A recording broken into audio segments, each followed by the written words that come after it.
من سید محمد صالح پور از شهر 123 سال از شهر هرات از شهر خواجه عبدالله انصاری سال 1348 با استاد جلال الدین فارسی که پسرعموی بنده اولین کاندید ریاست جمهوری ایران هم شد.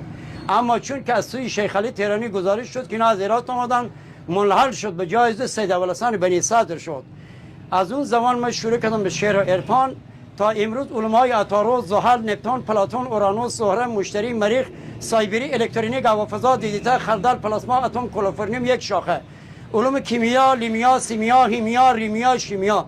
علوم متافیزیک، هستی‌شناسی، عالمشناسی، هویت، اراده آزاد، دین و محرمیت، ذهن و ماده. 1,200,000 اشعار حفظ دارم. 313 رمز جهان رو واز میکنم، به بدنم میاد، کتاب صحیح نمیکنم. و من الله هیچ توفیق. این علم امیت خود به خود به جانم میاد. 313 رمز جهان رو واز میکنم، رمز مولانا، رمز سعدی، حافظ، همین رمزهای شاعران همه رو واز میکنم. کشف الاسرار مال خواجه صاحب عبدالله انصاری، عبدالرحمن جامی، رمزها رو واز میکنم. ابو ریحان بیرونی، جابر ابن عیان، ابو علی سینای همدانی، بلخی، سقراط، افلاطون، ارسطو، ناپلئون، همه رمزها رو واز میکنم.